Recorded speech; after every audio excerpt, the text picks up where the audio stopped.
person that has inspired me, because there are no better inspiration or better energy in a meeting room or Peter next to you. I'm going to try my best to be 0.5 Peter today in terms of that. So what I would like to say today, Peter already did a great job announcing the participants. What we want to do with all of you, for those of you here in the room, or for the many of you who are watching this online, is to have an understanding of where we are today in terms of the photonics industry and how we can all work together to define better our future. So allow me first to introduce our first panelist. I'm talking, of course, about Peter Delfyett. Many of you know him for many things, but did you know what his PhD thesis was about? Real-time ultrafast spectroscopic probe to study molecular and photodynamics in condensed matter. And since then he's done many things. Many of you know that he's been a USCF Creole since 1993. He's about 45 years old, as you know. He is a fellow of many societies, also OPTICA, and thank you very much for that. But also many of you know that he has industry background. He co-founded a company called Radiance, a company that develops high-power, ultra-fast laser systems for various applications that goes from medicine, defense, and materials processing. He is the founding member of NSF scientists and engineers in the school program, and he's a former president of the National Society of Black Physicists. And he's so nervous sitting next to you. I have a question for you. Peter, from an academic perspective, what do you see as the most significant advancements in quantum computing and photonic integrated circuits that could really impact the new markets? That's an excellent question, Jose. Let me see if I can help the audience see the light, expression we like to say. I think whenever I think about... That statement is patented. Yes, it is, and we'll talk about that at the end of my talk later today. I think whenever I think about impacts in optics and photonics, there are sort of 10 questions I like to ask. And these things are the 10 M's of photonics, like the letter M. And so what the heck is the 10 M's of photonics? When I think about applications and stuff in photonics, I first think about how can we effectively make the light? How can we modulate the light? How can we move the light? How do we multiplex the light? And how do we measure the light? These are just the scientific questions. More importantly, as we try to look forward and move these things out the door, many times we have to think about, can we mass manufacture these things? Can we find the killer application or the market? And finally, if we're successful, we're able to make some money. So these are the 10 M's of photonics.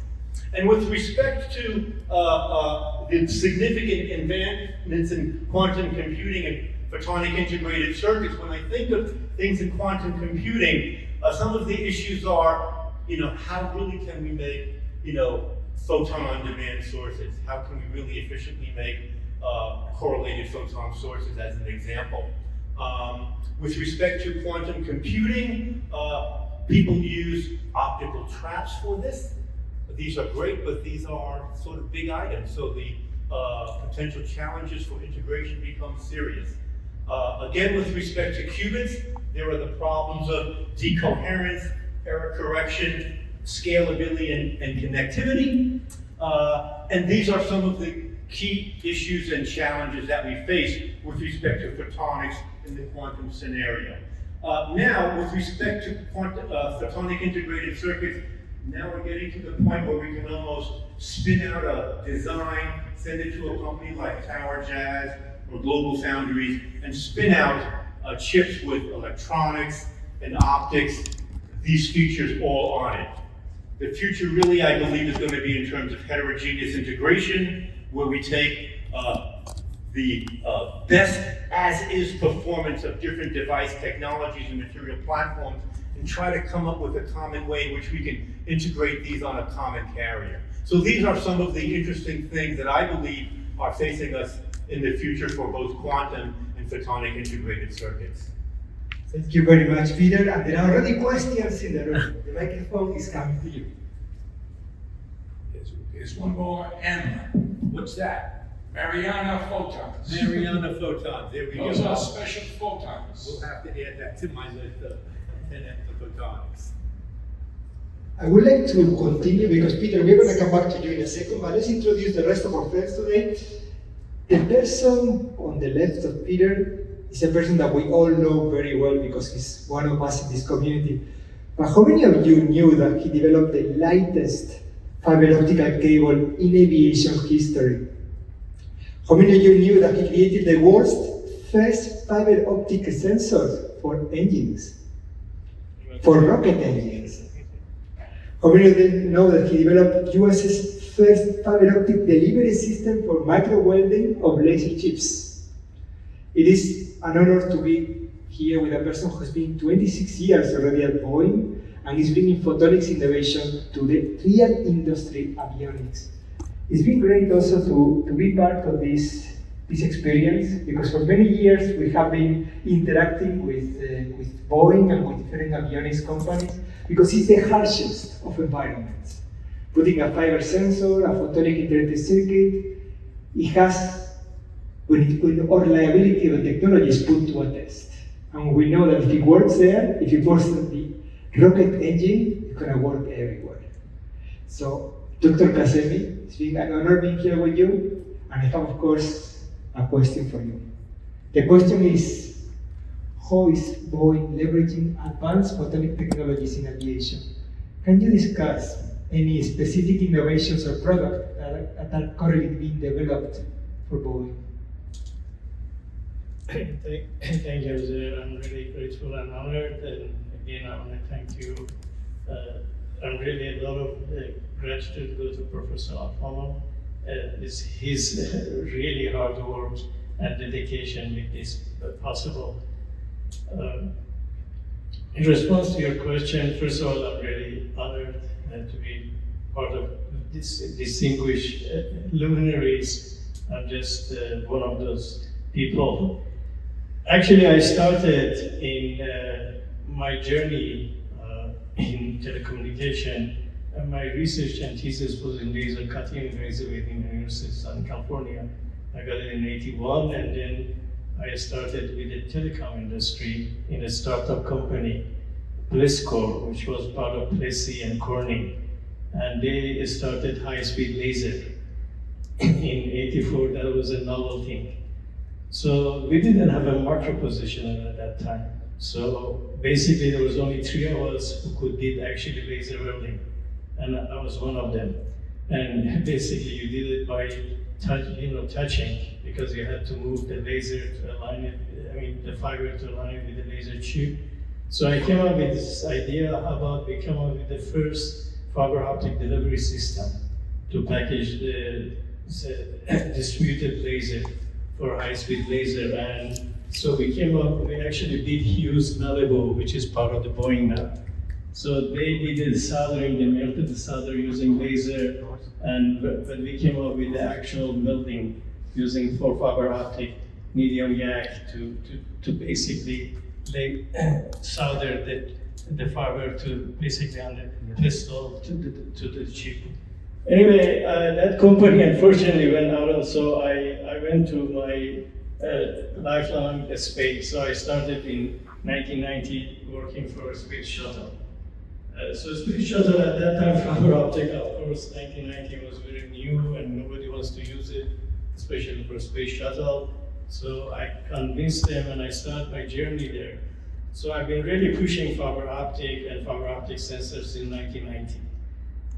And it has been a really challenging journey and has been very difficult. Because in aerospace, for those of you who have worked with them or familiar, is the most difficult place to change. They don't use still 50s and 60s technology, but of course we modified and expanded, and we have the highest and best technology actually available. But in order to use it in harsh environment, especially rocket and aircraft, is very difficult. So we have a lot of requirement and restriction. So my first successful actually was in Delta program. Delta, the time I was involved, it was after Atlas, the biggest rocket in the world. It was like 130 feet long and, 230 feet long, and it's like 60 feet in diameter. So it's like a building. Actually, I will show you, for those of you who are in Sunday, I will show the picture of it and some of the work I did. So for the last 60 years, people try to develop basically something to detect hydrogen. So the best thing right now we have is a mass spectrometer. Still, we're using that for rocket engine because there is no other thing available. So my team, it took us 4 years and $2 million. It was a lot of money at that time, and I worked with Sandia, a bunch of few university, and finally with a small company actually, which recently was bought by another company, Physical Optics for Pressure Intolerance. We came up with a colorimetric technology, and that technology worked actually, which I will show you in my presentation. So we developed the first successful fiber optic, basically hydrogen leak detection that on Delta program, and we demonstrated in NASA Stennis in Mississippi. So once I did that, I overnight became a celebrity because nobody done it before or couldn't do it. So a bunch of people came to me, including Ford and Toyota and so on, and basically another company came, venture capitalists, to develop it for car. Of course, 24 years ago, that was 2001, that's what we developed. Hydrogen car or hydrogen plane didn't exist. Well, they were doing it, but in the lab. So the only company actually had it in production was BMW, so they invited me to go there and see, but they wanted very cheap. So we couldn't do it, and so anyway, 20 years ago, really hydrogen, as you know, hydrogen is becoming now again very popular, and actually Boeing and Rolls-Royce now, we intend to use hydrogen car. We are looking for alternatives, also different alternative. So recently, in regard to your question, what are some of the advanced technology in photonics we're using, I finally convinced my upper management to give me funding. I just got the funding actually just a week ago to develop fiber optic for aircraft, mostly optical Ethernet. Airbus is using it for large aircraft, but we are using a combination of analog and digital for large aircraft like 777 and 787. So my team, we're hoping to develop in cooperation with some industries that they have very light fiber optic to develop it and actually demonstrate it in aircraft. As you know, aircraft is a very harsh environment, and we have a very restrictive requirements. They have to meet all the requirements because the passenger involves. So it's not like a rocket, just one team and so on. And so it's like takes, just for those of you who didn't realize, 6 years after a product to develop to actually put it in production. So recently, Vice President of the old Boeing came to our department, basically our site. I'm working now in Long Beach, in California. And he says, Alex, if you really want to use your fiber, you have to do it for production.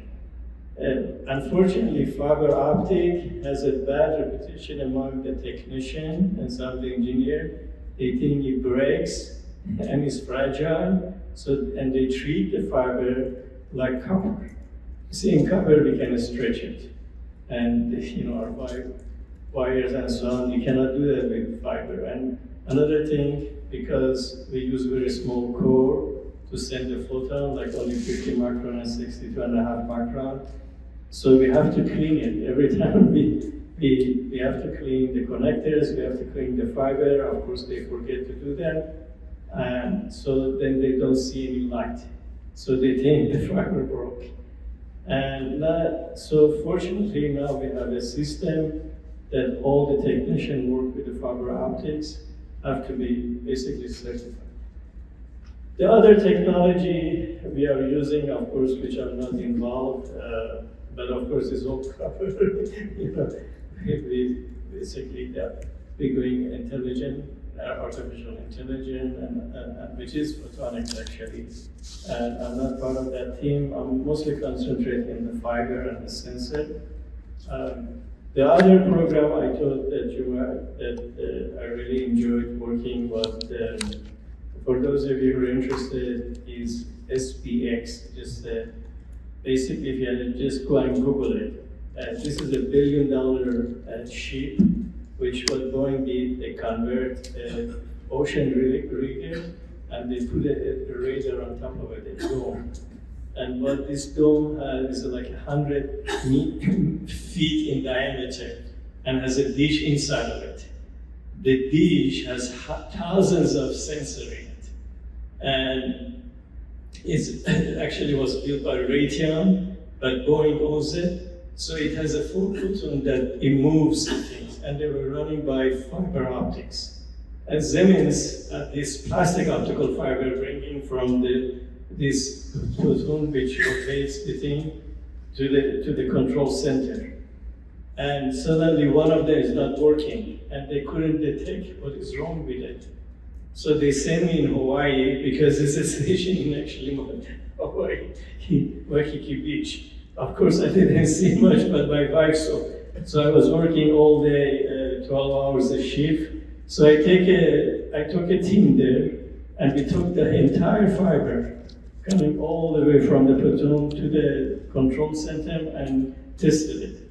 And if you find out one of the fiber, it was a plastic fiber. They put some detergent and it burned the fiber because this is plastic optical fiber. So it didn't have, so they couldn't detect, so I detected, and so I got a lot of recognition. Actually, Boeing has this prize called global recognition. I got a global recognition, only very few get this recognition, which means your recognition goes. Because of this activity I've done, actually, I was recently working for B-52. B-52, for those of you who are not familiar, is 62 years old. It's more than 60. It was built in 62, actually. And they want to make it 100 years old because B-52, for those who are not interested, has an 8 engine. It's the largest military aircraft in terms of actually, and it carries atomic bomb. So it's super secretive to work with it. So you have to go through a lot of, anyway, so they want to convert their analog to digital radar.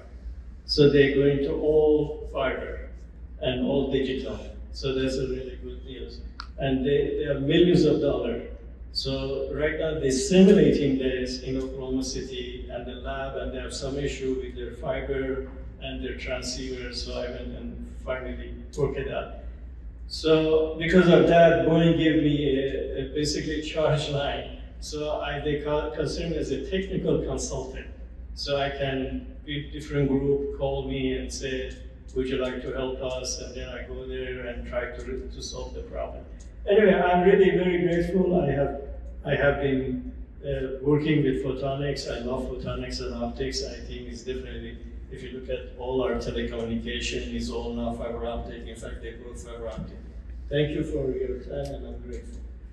Thank you very much, Kazemi. Thank you, Alex. Because it's great. I mean, we'll come back to you in a couple of seconds. But allow me to go to the next panelist today. Sure. We are, of course, interested to. Can you go to the next slide? We are very interested to hear from one of the OPTICA corporate members in the room. We are welcoming now Koren, who is coming from DRS Daylight Solutions. I would like to say that this topic makes me extremely excited.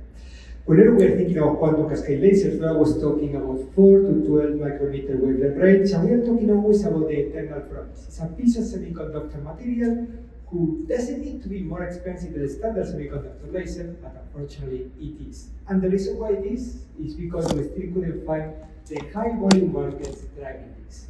We want to see a QCL in every aircraft, Dr. Kazemi, in every aircraft, in every biosensor, in every mobile phone. There's no reason why it's not there. We need to grow that market. We need to grow that chemical sensing market. We need to grow the medical life science market. DRS is now showing another line with laser that can solve many quantum applications. It is an honor for me to welcome to the stage Koren, and of course, you also have a question for you. And the question is, with DRS Daylight Solutions specialization in advanced laser technology, what are, in your opinion, the emerging applications of lasers? And this is more important, what is your preferred future for QCS? Thank you. So at Daylight, we mostly have made historically quantum cascade lasers in the mid-infrared. And as you mentioned, it's kind of an expensive technology. After being here last year, I definitely came back and worked on some opportunities to lower the costs, but they're still expensive. One of the growing markets has been AFM, atomic force microscopes. They map out stuff at the atomic level and they bounce a laser off it to get spectroscopic information about the materials. Another form of that they're going to be talking about today, Dr. Cheng is going to be talking about photothermal imaging, where that gets rid of the diffraction limited of the laser as they get bigger and bigger, and just interesting technology, even better resolution. We've been working with companies like Photothermal, like Boston University, in developing new lasers in different ranges. Last year, we developed a new chip, a 3.5 micron chip in QCL that did not exist previously, that allows these people to look at the CH stretch of the region. And we're going to continue, pushing the edges of the quantum cascade laser.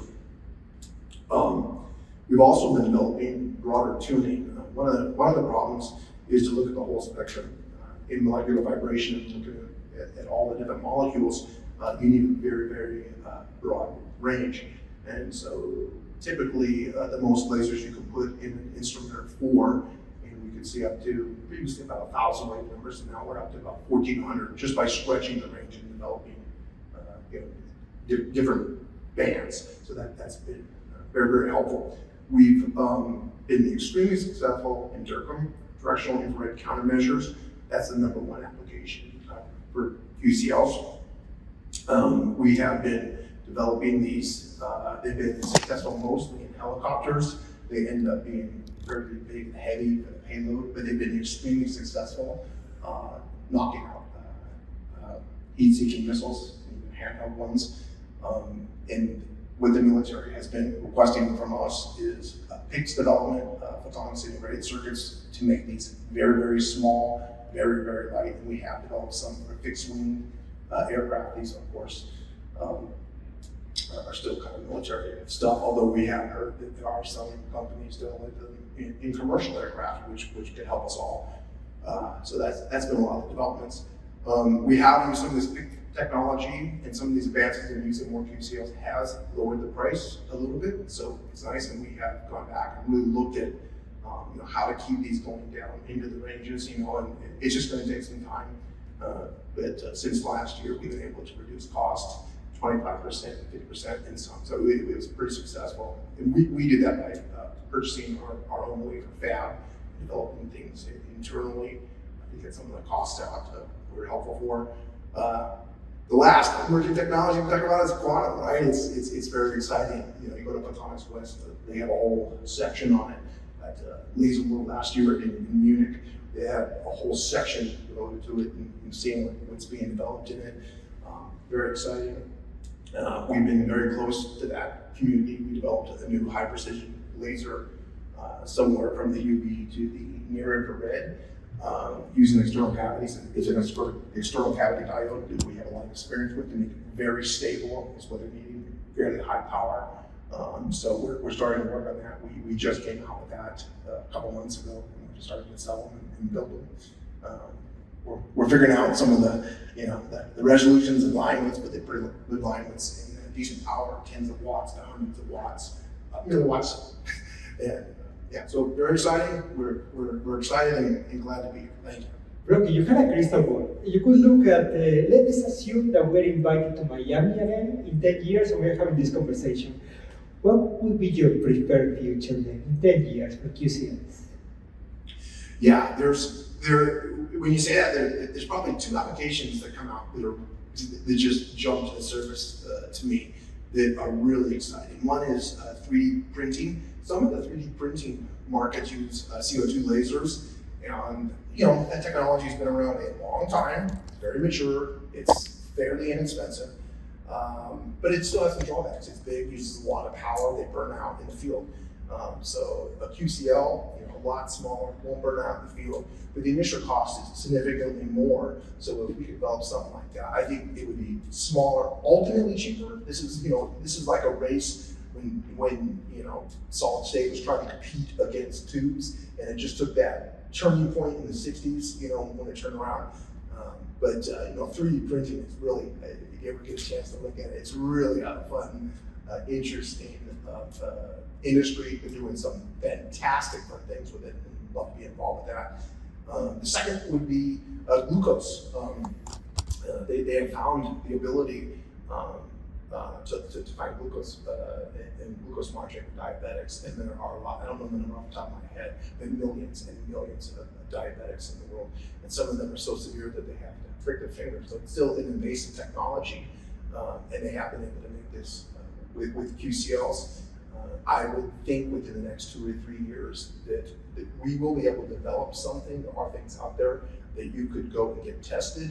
Maybe not as inexpensive for the individual, but maybe you go to the doctor's office or CVS like you do for blood pressure and be tested. But maybe in 10 years, this is something that we could down, and that would be really, really a helpful, great market and a good one for ultimately quantum cascade lasers. Improving the quality of life. I share with you the dream of the QCLs being used for mobile phones, for smartwatches. I'm a huge fan of a company called Photonics. I know they are watching, so I love you guys. Let's continue. Next company is a company that many of you know, because many of you are very fan of flow cytometry. The company is Cytek Biosciences. I would like to introduce to you and you. Many of you know Cytek, many of you know the products, but I would like to tell you that this company specializes on taking a large amount of data and use something useful with it. In the photonics industry, it's something that we sometimes lack. We are really good, extremely good at collecting data. I think Dr. Kazemi would agree because he's done fiber sensing. Making interpretation of this data is something that sometimes we lack. And the expertise of this company is very important to me. So I would like to let you know that they are also very strong in providing training and providing validation to their customers and then to the suppliers. And that's something that is an example for the photonics industry. Thank you very much, Angelio, for being with us today. I also have a question for you. In the context of bioscience, how are photonics technologies being utilized to advance research and clinical applications? And in your opinion, what are the key challenges we're facing in integrating these technologies? Thanks so much for inviting me. I want to start with very interesting stories. Like around 7 years ago, we were actually a group of scientists and engineers have this idea: okay, we kind of want to integrate certain technologies at the moment maybe a little bit matures into a product arena. And at that time, typical California garage style startups, a bunch of people working in the garage, and then we kind of launched the product, and we suddenly realized that it's important to bridge the gap between the product we're having versus the real problems that really people are encountering from day to day. At the talk tomorrow, we will explain details like how that works. But basically, the way we see the photonic technology integrated into the science world is that we are looking for a specific application or a range of applications, and we try to see the technology can help either to bridge the gap we are currently having, or improve the patient's life qualities, or reduce the pain during the clinical trials. Just give another interesting example is that before we kind of launch our spectral cytometry technologies. Previously, if people are diagnosed with leukemia, there's very deadly cancers in your blood systems. Through a phase of treatment, you will be actually required to take a series of blood samples for either diagnostic or minimal residual detections to verify if your therapeutic is effective or not. Through the processes, patient need to donate around 6 or 8 kind of tubes of samples for these purposes. So I like to see that how to reduce the number of blood you can take out from the patient at the same time, extract more information with the help of photonics technologies. I think we're on a good track, Cytek Biosciences, on doing so, because currently in a range of customers we're having around the world, we are having very close collaborations with hospitals and CROs, with a range of applications regarding about the disease detections. And also, we are kind of developing our own panels targeting specific diseases, which was very, very, very kind of deadly at the beginning and need a lot of diagnostic or monitoring through the way. So I see in a different way that how photonics technologies can save people's life in the daily routines. For example, in a current clinical settings, if any kind of new pharmaceutical testing or new drugs, well, through the validation processes, will be actually through a way of testing the efficacy for certain type of either medicines or certain type of drugs. So all of those has to go through rigorous testings. But if we're able to shorten this time, that really means the shorter time of medicines be available to mass people and therefore change their life permanently. So that's why I see like photonics and technologies can save people's life. Also on the side of that, such technologies is also, we see a gap between the real applications and the technologies, and we are actually trying our best in the world of flow cytometry to bridge the gap. Allow me to put you on the spot a little bit here. You could write today the Santa Claus Christmas list.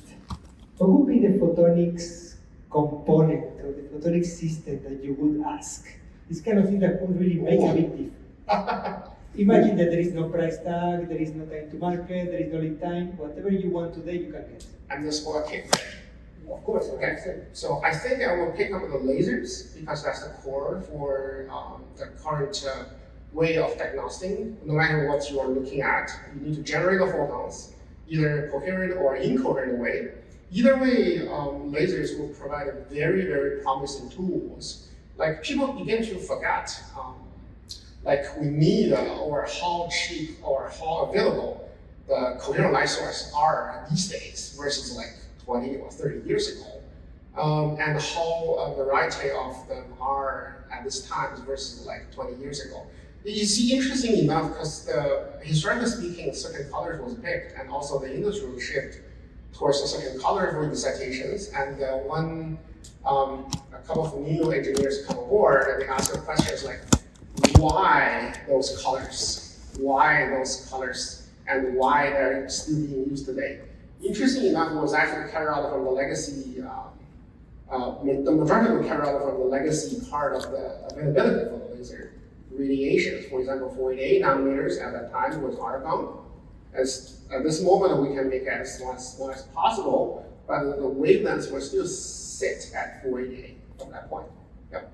I would definitely pick up the lasers and presumably tunable, so I can tune different colors. Oh, we're going to come back to it in a second. We had the more interactive part of the panel, but now allow me to introduce we left the best for the end. Allow me to introduce Lupin from OFS Fitel. Let's start by saying that OFS is a large company, part of Furukawa. It's a large company specialized on fibers. But of course, OFS Fitel does both on optical components and on the splicers. I would like to highlight something for you that actually has made a difference in my career, which is how much you have spent on simplifying the usability and also having a very easy experience for people to explain at universities how to use it. So the fantastic tutorials, and they're very easy to use, even for anybody who is use splicer. Actually, I remember teaching my girlfriend, who was at that time studying something very different, law makes more money than us. But explaining her how to do splicing, and that was something that I really enjoyed. So on that, I would like to welcome you to the panel, and of course, there's a question for you. Could you discuss with us some of the latest technological advances that you see in fiber optics? And how do you think those fiber optics are impacting broader markets? Thank you for the introduction. I actually joined OFS about 3 years ago. Before that, I got my PhD in fiber optics and did my postdoc training in University of Ottawa in Canada. And then I joined a national lab under DOE, working in a project to develop a distributed fiber sensor interpreter and develop the whole program. I worked over there for 5 years. My understanding is within almost 30 years of experience of manufacturing optic fiber products for different markets. My company, OFS, they can offer a wide range of specialty solutions to different applications to meet the industry standards. So, for example, we have a well-rounded product portfolio of avionics cables, so can be easily integrated into multiple platforms, such as Boeing, and can be used in different applications like flight communication, harsh environment communication, unmanned deployment. And we also offer a wide range of fiber products for the fiber optic gyroscope applications. So we have a very high quality bending and sensitive polarization maintaining fiber, working at different wavelengths. And we can also reduce the fiber size from standard 125 micron down to 80 micron. So such a small footprint can further reduce the size of the fiber units. And also we have the specialty coating and buffer materials to make the fiber cable resistant to the high radiation environment. We are also capable of designing and manufacturing some specialty solutions to very challenging problems in the fiber sensing applications. If, for example, we have a product can be used for simultaneous temperature and strain environment, that is an inherent problem of most of the fiber sensors. So we can modify the complex fiber core structures to generate two acoustic mode while maintain a single optical mode. So to make the fiber still compatible to the telecom optic fiber, but it can give you some very advantages of doing the simultaneous temperature and strain or multi-parameter sensing applications. And we also recently proposed optimized 1550 nanometer multimode fiber. So it can be used for the Raman DTS, distributed temperature sensing, to greatly increase the spatial resolution of the sensing system. And we also can fabricate a long distance continuous weak gratings up to tens of kilometers. So this weak grating can give the distributed vibration of acoustic sensing system significantly increase the optical signal to noise ratio, as well as the vibration of acoustic signal to noise ratio. so to improve the performance and reduce the cost of the end users. I have a presentation on Summit, so if you are more interested in the details, so we can share more information later. Thank you very much. And now we all know our panelists really well. It took some time to get them introduced, but that's okay, because you wanted to know what they do. We have selected, we asked them in advance what kind of topics they would like to discuss, and we have selected a few of these topics to have now an open discussion. I would like to first of all allow anybody in the room, is there anybody who has a question for any of the panelists? Yes, the microphone is coming to you. It's another empty stand.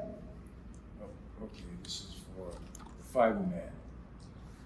Do you ever think about doing a special fiber for OAM vortex fibers?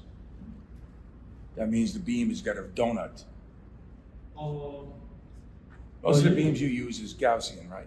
Yeah, that's right. Yeah, so I'm in the specialty groups in Avon, Connecticut.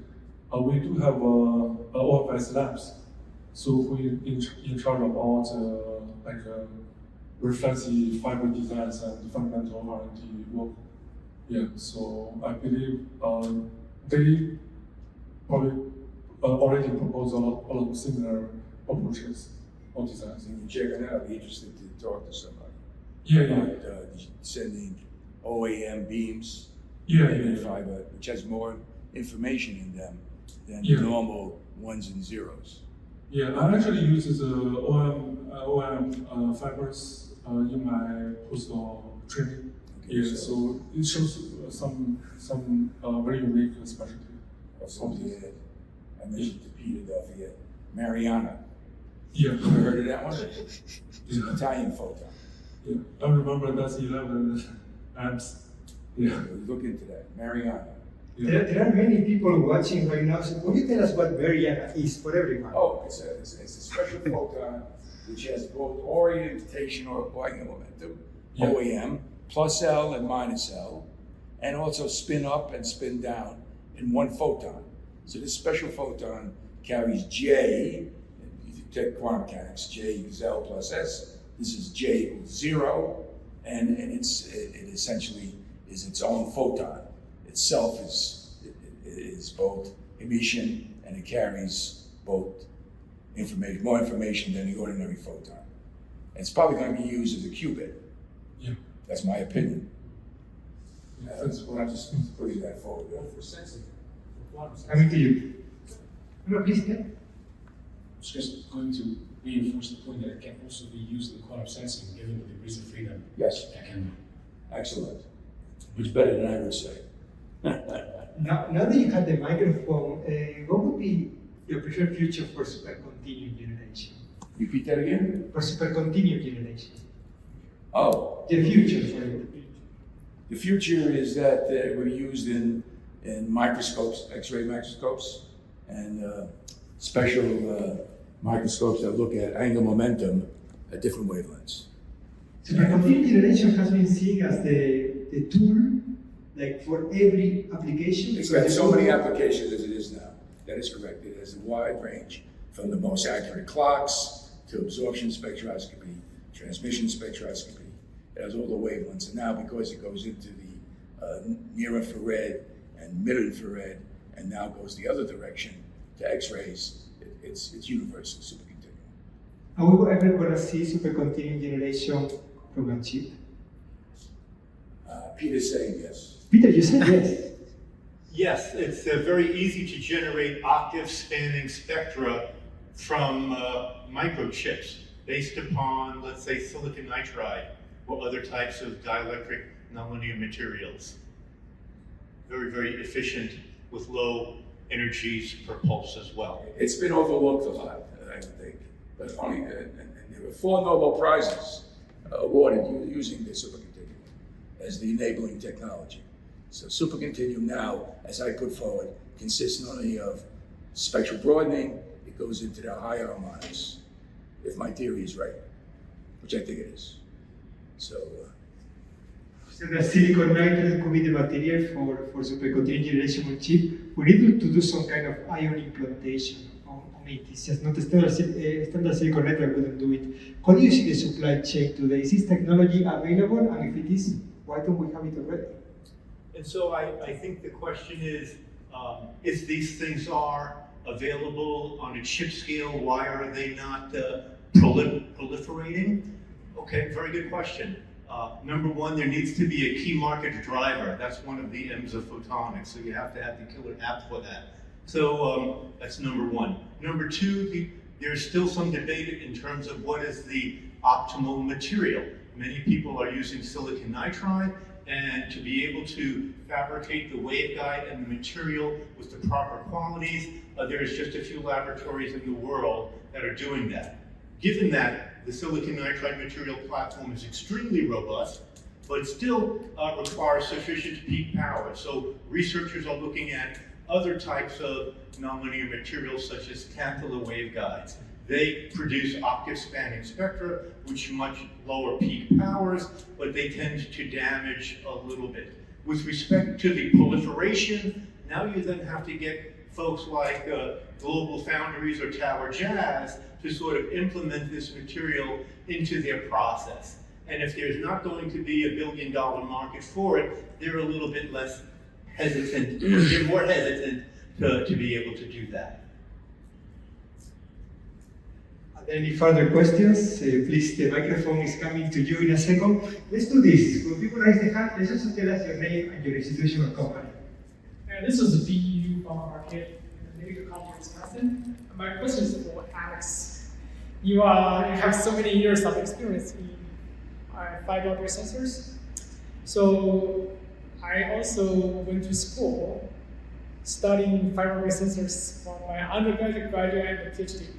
But one thing I struggled the most using fiber optic sensors is it's sensitive to everything, and like temperature, pressure, like the strain, cross sensitivities. Like I imagine for like space use, it could be more challenging. Like can you comment on like how do you manage those kind of uncertainties or cross sensitivity to make it more reliable, particularly in a harsher environment? Thanks. Well, actually, the fiber optic sensor with the World for Rocket Engine was prior ignition. Because once you ignite, you cannot really have any control. The rocket is gone, and that's it. It takes only 3 minutes for the first stage. Sometimes now it's 1 to 3 minutes, and then after that, several more minutes, the second stage, and then you don't need basically any energy just by itself. But in response, the fiber optic that we actually developed is a ruggedized.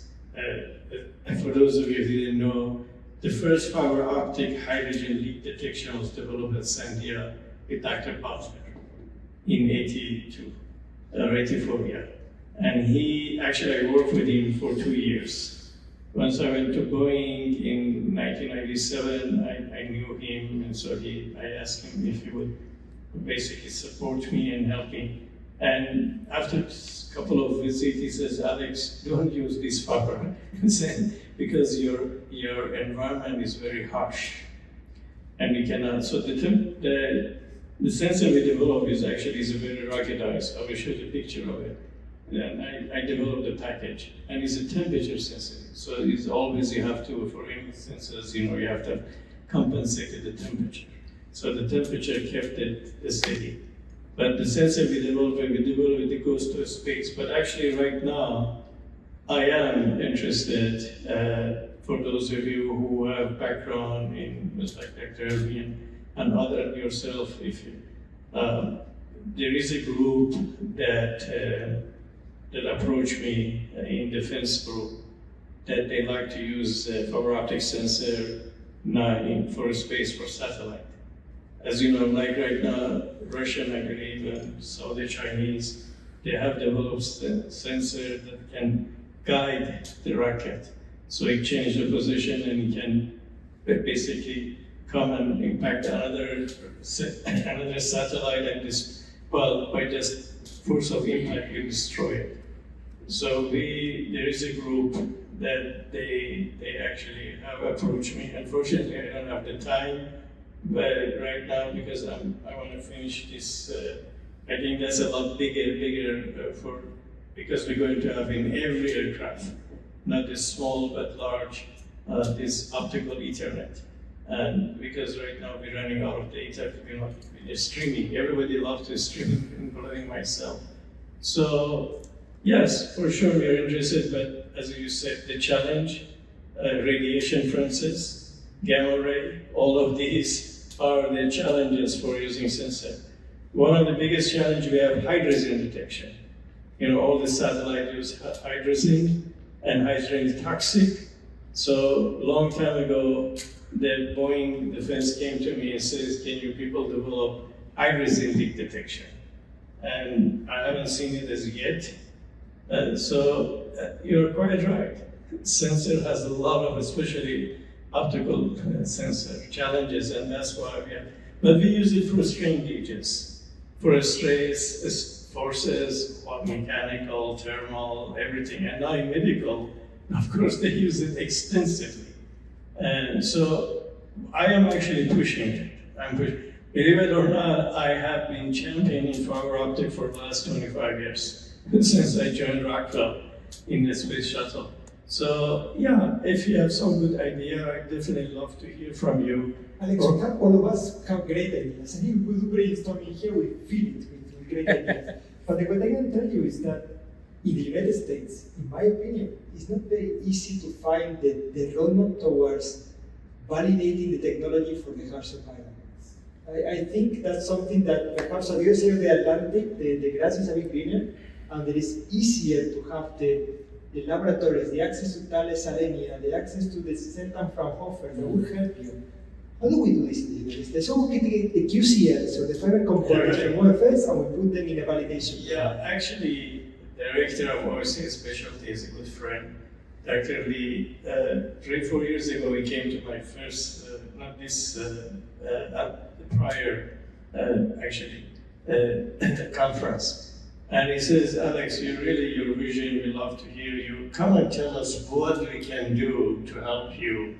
One of my biggest challenges is to convince my management, and not my first level or second or but even upper, how to change, because they love copper, and and in particular, aviation and aerospace don't like changes. Just to just give you some example, we use our switches LRU, that we use for every component. They're like the 60s technology. And the vice president of the whole engineering, I presented last few years ago, I says, Alex, we need somebody to come and spend billions of dollars to change this. How you do it? So these are my challenges. Brock, Thank you. you have done standard detection with QCLs in many different applications. What does it look here in the United States to get your technology validated for harsh environments, for space, for avionics? How did you get to get your technology tested by Dr. Kazemi? The military gives us the parameters, and we go through and test them.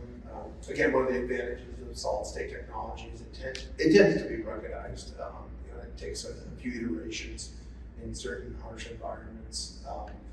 It was difficult, time-consuming, but very doable. So is the roadmap is to go through a DARPA project, or how does it work? You have a QCL, and you have a way that will solve a problem at Boeing. How would you get around that? Probably developing that for the harsh environment wouldn't be the most difficult part. Would be to develop it to meet the harsh environment at the price.